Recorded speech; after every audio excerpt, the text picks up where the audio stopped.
Imagine a father speaking to his son. And he says the following words: "Out of the frustrations of life, I put before you, son, the one great thing to love on earth." How would you finish that sentence?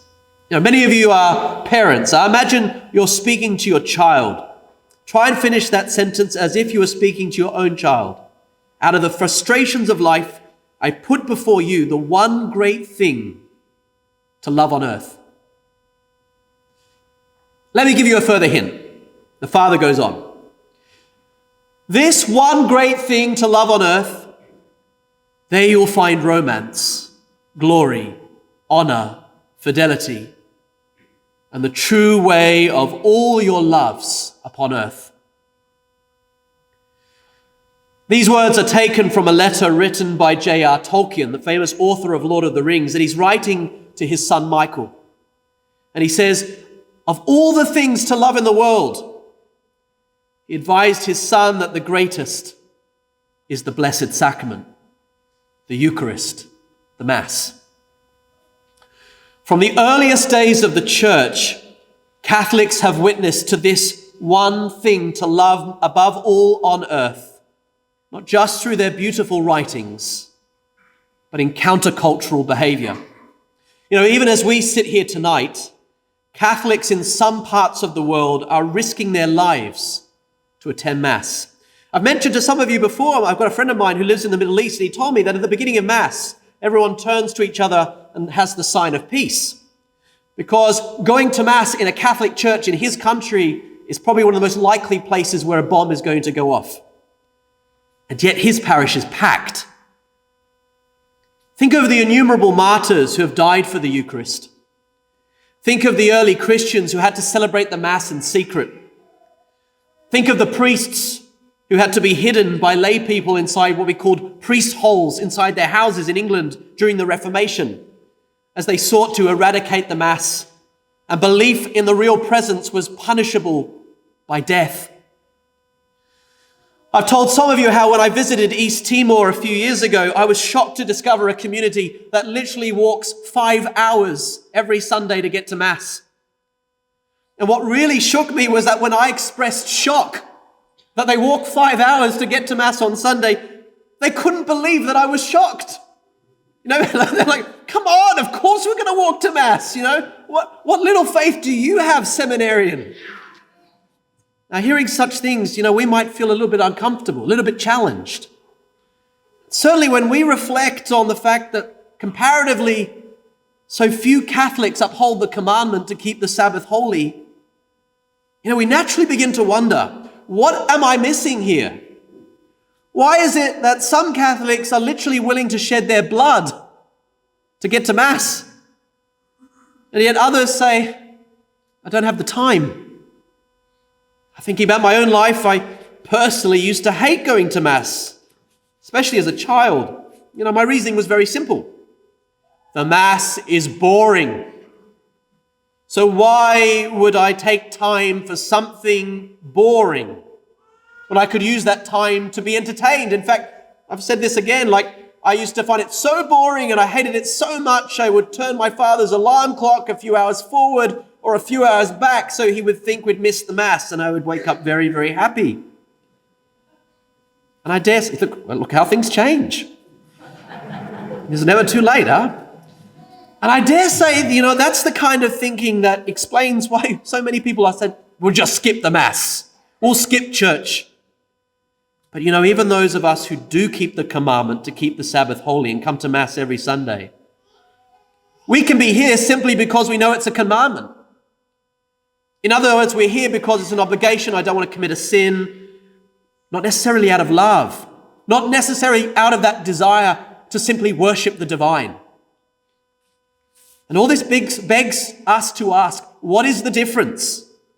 Why is it that some say the Eucharist is the greatest love, the greatest thing we could love? How is it that Tolkien could say that the Mass is the consummate example of romance, glory, honor, fidelity, and truth? And others say it's boring. The answer to that is very simple. The difference between those two positions is understanding. The first reading says, "Who is ignorant? Who is ignorant? Let him step this way." Almost, do you want to live forever? Are you ignorant of what it takes to live forever? Wouldn't we all want that precious knowledge? And so here again, the words of Jesus Christ himself as he tries to help the ignorant understand when they ask, how can it be that this man will give us his flesh to eat? And Lord says, let me educate you out of that ignorance. Let me help you understand. And he says, I tell you solemnly. Do you know when our Lord says, I tell you solemnly, he really means this. This is really important. I tell you solemnly. And then he says, if you do not eat the flesh of the Son of Man and drink his blood, you will not have life in you. But anyone who eats this bread will live forever.